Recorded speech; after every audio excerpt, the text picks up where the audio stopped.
I'd like to call to order the Health and Human Services Committee Wednesday, January 8th, 2020, and we are the second committee of the year.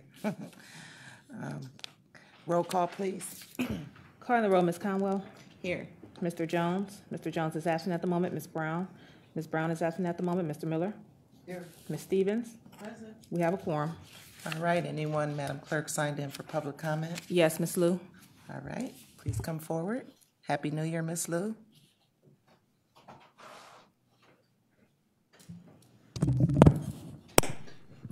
Good afternoon, everybody. Happy New Year. I think all council members and even your chief of staff and actually executive and his staff all received my emails issued last night.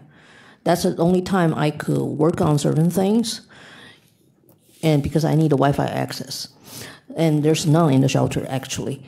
The one they have doesn't work on people's devices. At the end of last year, I came here with a particular statement, which I still hold that true. I'm not taking that back. The thing is, we can only have so much money to do so many works in the county. So it's hard to cover everything, to make sure everything all run smoothly with enough funding. If that's the case, homeless shelters just cannot get enough funding to hire a different type of people to work there, because right now 90% of people working there should not be working there. If that's the case, all these workers can use the rules and regulation to create incident to give a harder time to the people staying at the shelter, or even to retaliate, which is my case, what I presented here. And I'm not the only one getting this trouble. There are all other people too. So I still will reinstate my previous suggestion. Either close the shelter, use this money on somewhere else, which right now we are focusing on county jail. That definitely is a big project. We need money, and not just one time. We need an ongoing process in order for the county jail to be up to code. Nobody cares about homeless shelter anyway. Or we can also move the shelter into county jail, get it consolidated. That will still save the money. And in that case, lots of problems could be decreased, because right now, county jail is the only one having federal report and continuous oversight to watch out the people's life there. But other places, they share the same trouble, but they have no way to be improved. Thank you very much.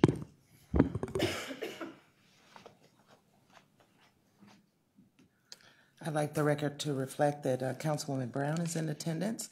Approval of the minutes from the November 20th, 2019 meeting. Can I have a motion and a second, please? Second. All in favor say aye. Aye. Minutes have been approved. Matters referred to the committee, I believe there are 4 of them. Madam Clerk, if you could please read the first item into the record. Resolution number 2019-0283, authorizing an amendment to contract number CE 1700066 with Lutheran Metropolitan Ministry for Emergency Shelter Services for single adults at the Men's Emergency Shelter located at 2100 Lakeside Avenue, Cleveland, for the period 5/1/2017 to December 31st, 2019, to extend the time period to December 31st, 2020, and for additional funds in the amount not to exceed $2,231,635. Good afternoon. Ruth Gillette, Office of Homeless Services. I've provided some statistics for you and shared them with people in the audience as well, related to the 3 contracts that are being brought forward today, which are really major key contracts in our community for providing very basic safety net shelter for single adults and youth in our community.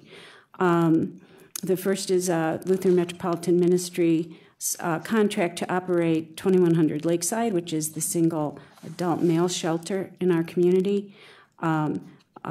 Over a 12-month period, they served 3,283 unduplicated individuals. Of that number, 2,825 exited, and 34.5% of those exits be considered positive exits per the HUD definition, which means that the individual exited to a permanent, when they left, they indicated they were moving to a permanent housing option. In addition, this contract includes funding for LMM to work in partnership with Coordinated Entry and several of the family shelters to manage family overflow in our community. So they provide transportation from Coordinated Entry to the family overflow sites. They provide a level of staffing at the Haven, which accommodates up to 15 families a night. So those are all the activities that are, those are the key activities, not all the activities that are included in this contract amount. Mike Searing, who is the shelter director for 2100 Lakeside, is here. The other thing I thought, as we're talking about these contracts, I included a data sheet that is a point-in-time count summary over the past 3 years to provide some context for these numbers. So point-in-time count is one night in January each year that communities, continuums of care across the country do a count. And so the idea is that this is not a perfect count. Obviously, there's a lot we could complain about this count. But as you can see from year to year, you can look at your community and say, overall, from 2017 to 2019, there is actually a reduction in the number of single adults that would be, without children in our community on a single night. And if it were like 10 or 15 or 20, you'd say, oh, well, that's not so meaningful. But from 1,360 to 1,228, that I think you could say we may be making some progress. A lot of discussion in the community around unsheltered. You can see that the numbers fluctuate there, but as a percentage overall of all homeless individuals in our community, it's a fairly small percentage. And again, not saying we don't have a problem, not saying, this isn't, something that everyone works at year-round to engage people to come into shelter, but again, those are the numbers. Anyway, at the bottom of the sheet, there's some sort of summary data, trying to sort of make some sense of some of these things. Also at the bottom is an analysis of some of the subpopulations. So between 2018 and 2019, the number of adults with serious mental illness shows a reduction, and this is self-report. The number of adults with a substance use disorder showed a significant reduction. Interestingly, the number of adults who reported being HIV positive increased.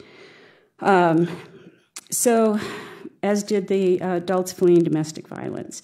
So, and then overall, again, at the bottom, you can see a decline in homeless single adults, a decline in the number of homeless youth, a decline in homeless families, and a significant decline in the number of homeless veterans.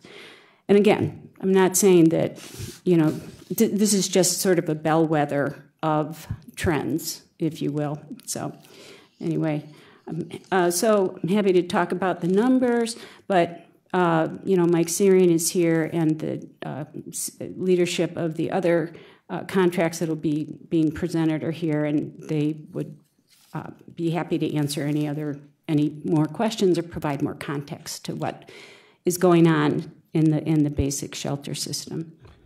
Director, can you, I see shelter, what's the TH for? Transitional housing. Okay. And in our community, as you can see, those are really small numbers, and that's because those TH beds really represent what's called the Grant and Per Diem program, which is a veterans, targeted to veterans. Because our TH beds that we used to have been transitioned to be what we call temporary housing or shelter. So in other words, those were like shifted into the shelter count. But so those TH beds are really the veteran beds.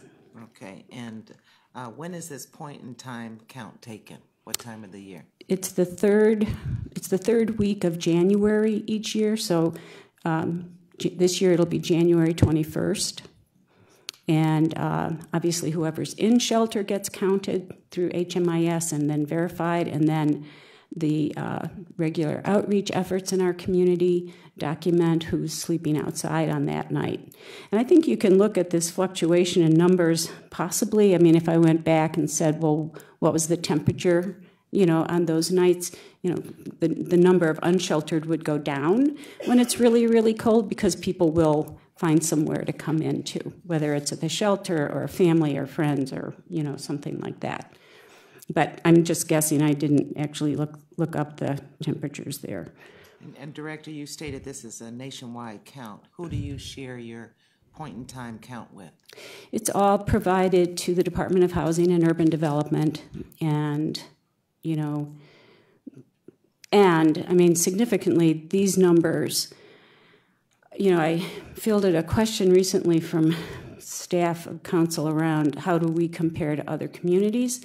And the way HUD really looks at this data is not to compare us to other communities, because every community is really, really, really different in terms of just everything, but rather like to yourself. And so, that's why, so when we apply as a consolidated application in our community, HUD looks at how we are doing. Like they say, if we have more unsheltered from one year to the next, we lose points, number one, and but if we can explain why, we may not lose as many points. Or if our trends are, if there's more homeless families, if everything is going up instead of either staying the same or going down, and we don't have a good explanation for that, that will affect our overall continuum of cares scoring, which impacts what gets funded in our community. So, for example, you can see the number of unsheltered youth without children went up. It's gone up every year. So that's in part because we're all really focused on, not we, I shouldn't say we, but the outreach teams are really focused on identifying youth. I mean, we've been charged by HUD to try to end youth homelessness, and to begin that process, you have to find the homeless youth in your community and figure out how to better serve them. So there's always a story with the numbers. You just can't look at the number, but. All right, I'd like to open it up. Councilwoman Brown, then Councilman Miller. Thank you. On the heels of the HUD question and funding, how are the homeless captured in the census, with this being a census year? To the chair, to Councilwoman Brown. So the county, as you know, is a key partner in the census count, and they've created subcommittees, and the Office of Homeless Services is chair of a subcommittee to try to coordinate a count of folks in the homeless shelter system. So we'll be working on that this year. Is there any concern that there could be duplication where someone may have been, in transition from being from homelessness back into, you know what I'm saying? So is there any risk of that? To the chair, to the councilman, I believe, and actually we'll be getting together with Simeon Best in the next couple of weeks and doing a shelter meeting, and those are exactly the kinds of questions we'll jump into. I don't know the answer to that question right now. Okay, thank you. Councilman Miller.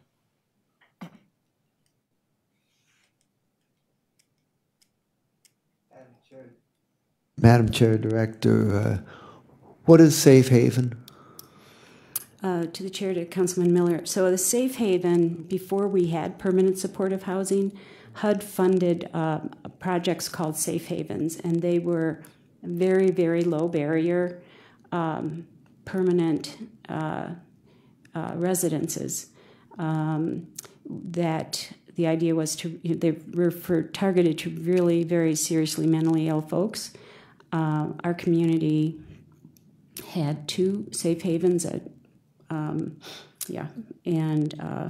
they in our community, they've been partnerships between the Adams Board and the COC, and then the actual partners have been Eden and Frontline Service.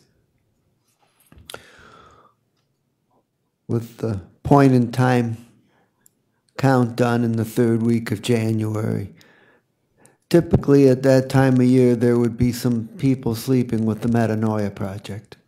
How would those people be counted? To the chair, to Councilman Miller, they would be considered sheltered because they're in a shelter. Okay. And on the first page where it says the number served was 3,283, and the number exited was 2,825, and it says positive exits is 34.5%. Is that 34.5% of the total number exited, or is that 34.5% of the total number served? That's of the number who exited. And so only about a third go to permanent housing. So where do the rest of them typically go? To the chair, to Councilman Miller, you know, I can share the APR categories, but it's broken down into broad categories of permanent housing, temporary housing, institutions, you know, that kind of thing. And so, you know, HUD has a very narrow definition of positive. So, for example, we can that information can only be filled out if, when the person leaves, they have a conversation with someone and they tell them where they're going. So, in the single adult system, you'll have a lot of people who leave and they just don't come back. And so after 72 hours, they'll get an exit, but we don't know where they went.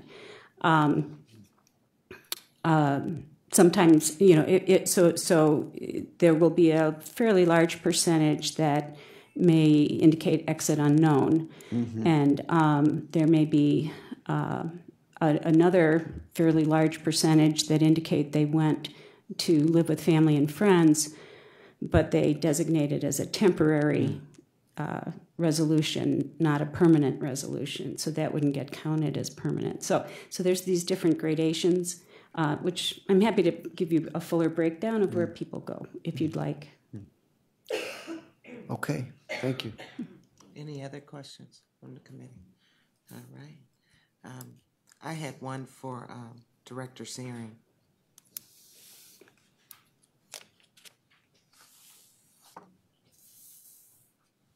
I'd like the record to reflect Councilman Jones is in attendance. Happy New Year. Hello. How you doing, Director? Question I'm going to ask pretty much all the contracts, but are there any concerns or issues the guests are having that need to be shared with this committee that you feel at this time? I would say nothing, no new concerns. Okay. Thank you. Okay, you're welcome. And Director Gillette, do you need this second reading suspension? To the chair, the contract is an amendment to an existing contract. The rollover date is January 1st. I don't believe it needs to be rushed, but it's your call. I mean, we will continue to, you know, support their providing of services during the approval period. All right.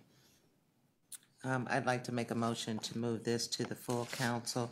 Second reading suspension. Can I have a second? Second. All in favor say aye. Aye. Thank you. Thank you. You're welcome. Madam Clerk, if you could read the next item into the record, please. Resolution number 2019-0292, authorizing an amendment to a master contract which includes number CE 1800392 and CE 18 through CE 1800401 with various providers for family-centered support services for at-risk children and families for the period 1/1/2019 to December 31st, 2019, to extend the time period to December 31st, 2020, and for additional funds in the amount not to exceed $3,500,000. Thank you and good afternoon. Christine Alexander, Department of Health and Human Services, on behalf of the Department of Children and Family Services. We are seeking to amend family-centered supportive services contract that offers at-risk and/or multi-system involved families an array of intensive family-centered support services, most of which are delivered in the home with the goal of achieving a safe and stable environment. This is a master contract. We have 10 providers currently active in the master contract. There are about 12 different services offered through this, so if I may, I'd like to present a little bit of a background to family-centered supportive services. The Division of Children and Family Services recognizes that families who are experiencing crisis and/or child welfare investigation may need more intensive services in order to safely overcome those crises and stabilize their families. These families often need a broad array of services and supports to help them negotiate the daily challenges of family life and care adequately for these children. DCFS has had in place an array of such services that are offered as needed in the home environment. These services are under the umbrella of family-centered supportive services and include family preservation services, hands-on parent coaching, intensive evidence-based therapies, wraparound services, especially for family members that are involved in more than one social service system, and medical case management services for children with unmet, complex medical needs. These services may be voluntary or they may be court-ordered, and they encompass an array of interventions and supports provided directly by or on behalf of the Child Welfare Agency to all children to ensure their safety and promote their well-being. The goals of the family-centered supportive services include preventing out-of-home placement for children and youth, to improve overall family functioning of families and youth, to reduce the involvement of youth in juvenile justice systems, to reduce recidivism of families back into the child welfare system, and to strengthen family supports and access to community-based services. These services were originally competitively procured through an RFP that was issued in 2018. These services began in this master contract on January 1st of 2019, and the RFP sought to consolidate multiple DCFS contracts with many of the same entities formerly providing an array of therapeutic services under separate contracts. Those services included family preservation, evidence-based programs, and the tapestry services. We received 15 proposals, 10 of which were awarded contracts, the highest scoring ones. The project is funded with 67% federal 4E dollars and 33% levy dollars. This is a First Amendment option to a one-year contract. Once we have exhausted the contract options, our plan is to issue a new RFP for 2022. And I wanted to highlight a few things new that we've done this year that we haven't done in the past. We've included measurable program outcomes for families and children for each of the services offered by each of the providers. Those are embedded in the contract, and we actually collect monthly and quarterly reports from each provider to monitor the overall performance of those contract outcomes. With me here today, I have staff from DCFS, Raymond James and Karen Storman, and I also have provider staff from Frontline Services, one of the 10 providers. Are there any questions? Yes, Ms. Alexander. You answered one, so you said this is the beginning. This is the first year in this contract. This is year 2. Year 2. Okay. The First Amendment. Okay. What has been the cost for these services in each contract year? Do you have that information? The original contract dollar amount was $3.5 million. The new contract dollar amount is $3.5 million. As our invoicing isn't complete for 2019, our forecast is that we will spend almost all of those dollars. Okay. So no increases? No increases. Okay. How often, you stated that you have monthly and quarterly reports from the agencies, but how often are the agencies evaluated? So we actually performed in 2019, we actually performed a case file review of 490 cases across all of the programs and providers. The review period for that was January 1st of 2019 through June 1st of 2019, and we will be going back again to do a similar review for the similar time period for 2020. Okay, and your office does the review? Correct. Okay, and I was looking at some of the services that are provided. I have one last question. Are there any surveys given to the parents that utilize the services or the support? There's actually a satisfaction survey performance measure built into the contract for each of the providers, so yes, they do. I have individual results based on quarterly reports that they submit. I don't have that with me today. I could provide that. Okay, so the parents do. Very good. I'm going to open it up to any other of my colleagues. Any further questions about this contract? Okay, hearing none. Is there anything else you'd like to share? We have some improvements planned for 2020. Okay. One of the lessons learned in 2019 is that not everybody measures outcomes the same way. Measuring outcomes, family functioning, especially for children and family services, is a very fuzzy area. It's not very black and white. So one of the things we're looking to do is standardize definitions for program outcomes and standardized measurement tools so we can compare performance across providers and across different service areas. So as data comes in, most of our families are involved between 3 and 6 months. So the data comes in, and so there's a data lag because we really can't measure sort of results until the families exit the program. So we're looking at different measurement points, we're looking at different measurement tools, and we want to make that standardized across all of the providers. Okay. And all of the agencies, Director, utilize all of these services? Correct. Okay, thank you. Is there a specific time that you need this passed, or second reading or third reading? Actually, obviously, the services continue. In one option, if we do not waive a second reading, is to just hold referrals until that is actually approved. If it pleases the council chair, waiving that second reading would be really appreciated. All right. I would like to make a motion to move this contract to the full council for second reading suspension. Is there a second? Second. Moved and seconded. All in favor say aye. Aye. Thank you. Thank you. Madam Clerk, if you could read the next item into the record, please. Resolution number 2019-0293, authorizing an amendment to contract number CE 1700281 with Mental Health Services for Homeless Persons, doing business as Frontline Service for temporary housing for single adults and youth at North Point Transitional Housing located at 1550 Superior Avenue, Cleveland, for the period 1/1/2018 to December 31st, 2019, to extend the time period to December 31st, 2020, and for additional funds in the amount not to exceed $1,422,993. Good afternoon, Ruth Gillette, Office of Homeless Services. This contract will maintain services and shelter at North Point. North Point has the capacity to serve 160 individuals at a point in time.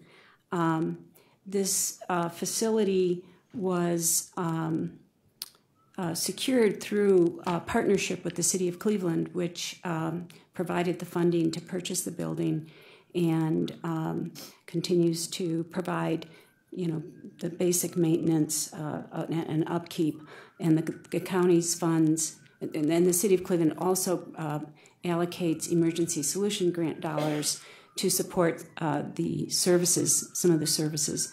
And then the county Health and Human Service levy dollars are significant to maintaining the operations and supports, as well as the state of Ohio provides funding for the basic shelter services and operations. Initially, this was a project that served single adult males several years ago in recognition of the fact that, and it was really targeted to single adults who were either working or very interested in working. There was a recognition that there were women at the women's shelter who also fit that profile, and so it became a co-ed single adult facility. And then a couple years ago, when we were trying to provide more robust and appropriate services to youth, this became a kind of targeted location for homeless youth. So provided some of the statistics around the distribution of services for those subpopulations. Angela Glasgow, who's the Chief Operating Officer for Mental Health Services, is here if Council has particular questions or would like more information about the services at the site. I had a couple questions, but I think they'll probably be for you. There has been an increase in the contract when I was reading the background information since 2017. Can you share what the $200,000 increase was for? To the Chair, 2 years ago, County Council approved an increase specifically to improve clinical services to the youth. Specifically, one of the additions, what is known is that many youth who experience homelessness, a positive outcome is to have a family reunification. And so a clinical position that is more focused on family mediation was established to not only help that reconnection, but also to provide some continuity of service once the youth goes back or reunites with the family. Because that's an example. Are we still doing that? Yes. Okay. And for this place, I've never known if we serve meals there. Are meals served there? I don't think I've ever asked that question. Yes, okay. It's the rooms are like they had been a motel, so right. They're single and double occupancy, and meals are served there. Okay. Three meals a day, or how's that? I believe so. Okay. And I just really want to say that if at any point any council people would like to visit any of the sites, that's be very happy to. And when will the new RFP be written for this? During 2020. Okay. All right. Any other questions from my colleagues? Okay. Hearing none. Director, would you like this? Do you need the second reading suspension? That would be helpful. All right, I'll make a motion to move R2019-0293 to the full council under second reading suspension. Is there a second? Second. It's been moved and seconded, and all in favor say aye. Aye. Thank you very much. Madam Clerk, if you could read the next item into the record. Resolution number 2019-0294, authorizing an amendment to contract number CE 1800167 with Young Women's Christian Association of Greater Cleveland for operation and case management services at the Norma Hare Women's Shelter located at 2227 Payne Avenue, Cleveland, for the period 5/1/2018 to December 31st, 2019, to extend the time period to December 31st, 2020, and for additional funds in the amount not to exceed $2,751,793. To the Chair, Ruth Gillette still. This contract is continuing the services at the Women's Shelter, which is located at 2227 Payne Avenue. Over the past 12 months, the YWCA has continued to look at the way that services are provided to the clients. They have increased the number of housing navigators with the intention of helping women leave the shelter more quickly, and also to provide a higher level of clinical services within the shelter. We've invested, the Office of Homeless Services has a HUD planning grant that we've been utilizing in 2019 and have had a lot of that TA that was being provided available to the YWCA in terms of looking at operations and staffing and upgrading staffing and making recommendations related to best practice. Teresa Sanders is here from the YWCA. If there's other questions, I would also be happy to answer questions. Yeah, I do have one for Teresa, but I think, let me see. She probably can talk about the services, right, regarding the assistance with the Yes. What are the issues? Okay, and is okay. Yes, she can answer all of these. Yay! You lucked up. Any other questions from my colleagues? I do. Okay, Councilman Miller, you can start. I'll let you start it outside. All right. Happy New Year. Happy New Year. Good afternoon. Good afternoon. The services provided for the women, and I was looking in the background information, so the one about mental health assessment and linkage, what is your agency's follow-up if a guest needs services regarding mental health? What typically happens is that we offer the opportunity for an assessment to occur or a screening to occur within the shelter through a partner organization. The housing navigator works with the guest to ensure that the linkage is followed through, the appointment is set, transportation is offered to ensure that the guest is able to make the full connection, not simply a telephone number and a referral. We also are connecting with guests for a short time as soon as they exit the shelter into permanent housing to ensure that those supports stay in place to reduce or mitigate the risk of recidivism. Okay, and so that partner agency for the mental health, they're having a dialogue with the navigator. Absolutely. Okay, very good. Regarding the assistance with obtaining permanent housing, what are the issues, if any, your agency is facing in regards to housing? I guess the biggest challenge around housing really is trying to ensure that we have a large enough pool of landlords that are willing to step into engagement with us around individuals who have a less than stable income. So we are able to help women exit quickly through the utilization of rapid rehousing funding, but oftentimes we find some challenges with landlords who want to know what's beyond that experience. That would be the biggest challenge. We're establishing a pretty good track record in terms of getting those who are eligible enrolled and signed up onto the CMHA waiting list, as well as some HUD-owned properties around the city. Okay, so more income-based housing is needed. I would say so. Okay. Are any of these services that are provided held at the men's shelter? I don't know the answer to that. Okay. And going back in context, when your agency was taking over the contract, there were services that the women weren't getting and that they felt that the men's shelter was getting. And I don't know if that's all housed into Norma Her, or are still some of them continuing at Lakeside?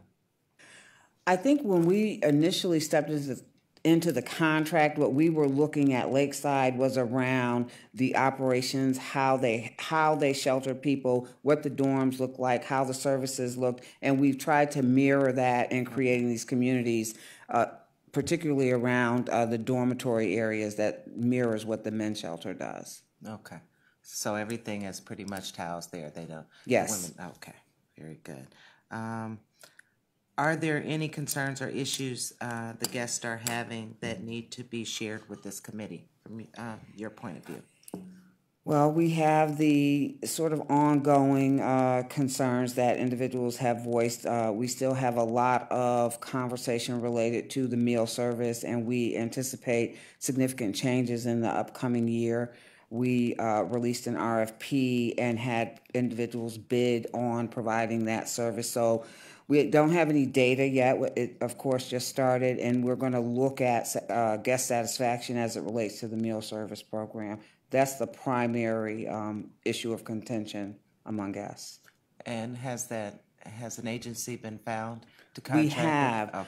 Okay. The agency is called TRIO. They are providing both nutrition, dietitian, and meal service through this contract. Okay, very good. And we heard, how is your Wi-Fi access going? I was surprised when I heard that. I know there's some construction going on around window replacement in the building. So as soon as we get back, we'll see if there's been any Wi-Fi interference, because to my knowledge, the Wi-Fi has been operational. Okay, thank you. I'll open it up to Councilman Miller. The $2,751,973 contract amount, is that the same as it was last year, or has the amount changed? The amount has decreased. And why is that? There are a couple of things. We are looking at spending patterns and trends and trying to understand what the real expenses are, because we don't have a lot of history. Some of that has been a result of the staffing configuration and changes that we've made. And we've also been able to secure other operational dollars from both the state and the city of Cleveland. And what are the main operational improvements that have been accomplished at the Norma Herr shelter in the last year? The most significant operational change has been our capacity to have a higher staff to guest ratio to ensure safety in the building, to be able to monitor the activities that are going on. So the staff has increased before we stepped in, probably doubled, and since then there have been some additions. Our data has given us some information related to the time of day where we see a significant amount of incidents, which is typically on the second shift in the shelter, which is 3 to 11 p.m. So we've increased our staffing around those hours and changed the way that we use our security team. Do all the guests have access to lockers to store their stuff? I don't know the answer to that question. Do they all have access to lockers? Should have to come up and respond and state her name.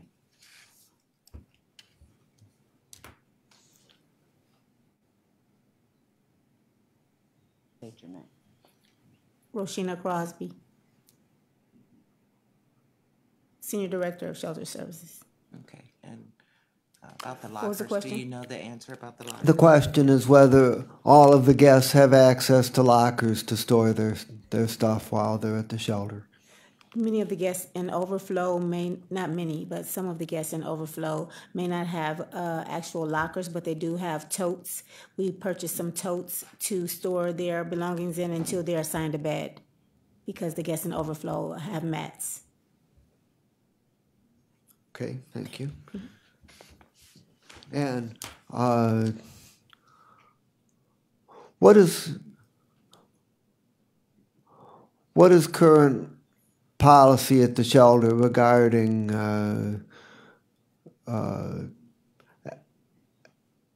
alcohol and drug use, and have there been problems around this issue?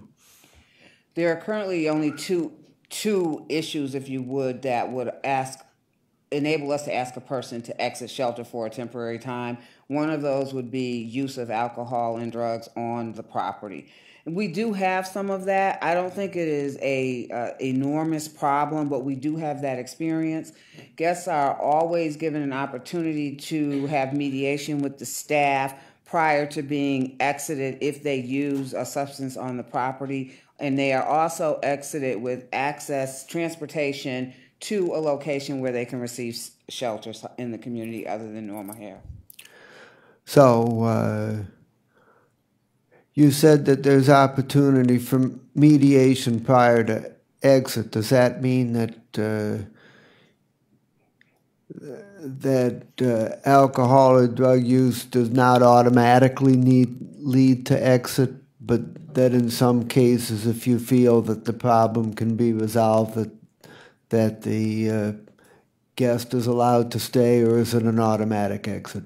It's not an automatic exit. Could I clarify?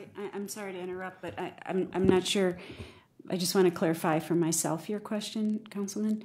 If you're asking, so I think Teresa did indicate that if someone is using in the property, that would be an issue. But people come in who may be under the influence of either drugs or alcohol. Like if you present and you're clearly inebriated, you would not be turned away. I'm just want to be sure we're on the same understanding of the question. If somebody uses alcohol or drugs in the shelter, is that an automatic exit, or is that subject to mediation? It's a both and. If someone uses drugs or alcohol in the shelter, it is an automatic exit from the shelter with an immediate mediation. So the exit could be for 6 hours, 8 hours, or overnight, and then the mediation occurs and the person may opt into a referral to alcohol and drug treatment. Could I further clarify that I believe that the sort of continuum policy in those situations would be that the shelter that is exiting the individual would make an attempt to find an alternative placement for that individual. They wouldn't be exited to the street, particularly, well, whether they're men or women. So like for women, the backup would be Seasons of Hope, for example. So just want to clarify. When grievances are filed, how are those handled, and what's the time frame around which it's expected that grievance issues will be heard and resolved? Grievances are typically mediated within the shelter first, with the shelter director and or the clinical director. If resolution does not occur at that level, then they're referred over to the client's rights officer of the YWCA, and then a meeting is initiated with that guest and the client's rights officer to get to resolution. All of those things occur within a 7 business day time frame. And what percentage of the grievance complaints are resolved at the first level of the process, as opposed to having to be referred to the guest rights office? About 90% are resolved at the first level. What are the major operational improvements that you're hoping to accomplish during 2020? We would really like to figure out logistically how to manage some of the issues related to sleeping in the shelter. So that continues to be a challenge. We also want to get a better understanding, improve the quality of the meal service. That's high on our radar in the coming year. And we have some efforts in place to get us on that trajectory to make those improvements. Those certainly seem central issues. Yes. Is there any time limit as to how long somebody can remain in shelter?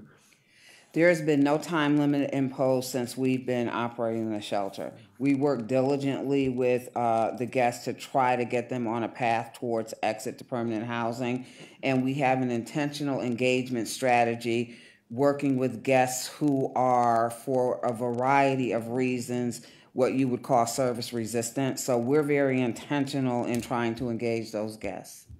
But we do not have a time limit. What is the average length of stay? I don't have that data off the top of my head, but I could get it for you. How many guests currently reside at the shelter who have been at the shelter continuously for 1 year or longer? I'd have to get that data point for you. It's less than 30. Less than 30? Yes. Okay. All right. And Thank you very much. Ms. Sanders, who is not who, but how many have been there longer than 5 or more years? Are there still some in the shelter that are service resistant? There are still some that are service resistant. It is less than 50 all combined for a variety of reasons. I don't know the exact number. A very small number have been there more than 5 years. And the new program that you instituted, because the strategy is it's emergency shelter to move them on and out so they can have some stability. How is that new program going where they don't have a set room? Well, the individuals who are in what we call the E-dorm and we're focusing on engagement, we've actually seen some movement in that area, and I can put together a snapshot of that data for you, in that we've seen women who have not engaged with case management services in the preceding year now engaged and have a housing plan in place, and we've actually had about 5 women exit from that strategy. So we're seeing some movement. All right, and I think maybe my final question, in terms of meals, what is your policy or how is it rolled out when you have individuals that may work or they just may want to return to the shelter later, beyond the meal times? How is that handled? We make accommodations for individuals that are employed and individuals that have a documented approval. So we set aside meals for those. It's typically individuals who are working, and we call them late plates. So those meals are counted out and set aside so that someone can come in. It's a challenge for us to do that in a very large capacity just because we have to get the work done and monitor the activities in the shelter. So we need to have some sort of regimentation, if you will, around meal service so that the staff can be engaged in other activities. But we do have a policy to accommodate those who are working or in school or have certain responsibilities. For example, we may have a single woman in shelter who has children in another location with a family member, and she may need to be part of her children's activities in the early afternoon, evening, and we would accommodate that guest for that reason. Okay. All right, any other? Councilman Jones. Thank you, Madam Chair. You mentioned one of the goals was to improve the quality of the food. Can you elaborate on that and also speak to if the central kitchen that I know prepares food and sells to homeless shelters, if they're a part of the mix of what you do, and if so, if you just elaborate on that. Yeah. The central kitchen has been part of the shelter meal service for the last several years, and we released an RFP with this year's, anticipating this year's grant to contract to look at other providers, and they did not win the bid, and we are trying a new meal service.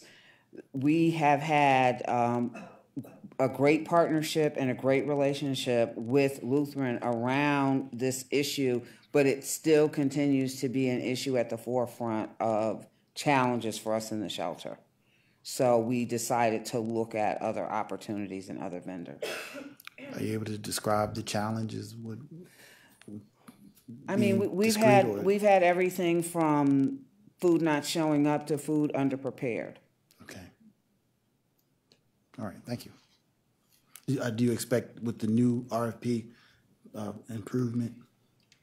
We're hoping so. The vendor that we selected provides service to Benjamin Rose and has a specialty around an aging population, which we're seeing a bit more of in the shelter. Mm-hmm. So we are going to assess the program and go from there. Who is your current provider? They're called Trio. Trio. Mm-hmm. Okay. Thank you. You're welcome. And Director, do you see a lot of domestic violence cases? We see our fair share. A lot of it is underreported, but we probably about a third of the women who are in shelter have reported either an active flight from domestic violence or having that in their history. And have you worked with Eliza Bryant that has that new space for females that are fleeing? Yes, we have, and so we're partnering with all providers that are doing services for the senior population because we're seeing so many older women in shelter. So yes. Okay, very good. Toured it recently. It was very, very nice. Any further questions? And this contract needs to be moved forward. Director Gillette? Yes. Second reading suspension. Okay, I'd like to make a motion to move this to the full council under second reading suspension. Is there a second? Second. Moved and seconded. All in favor say aye. Aye. Thank you. And miscellaneous business. I'd just like to, is there any miscellaneous business from my colleagues? And I'd just like to share that one voice regarding homeless shelter being closed and merged with our jail system is not the feelings of this committee or council as a whole. This committee is committed to making sure there is emergency shelter available if needed. Thank you.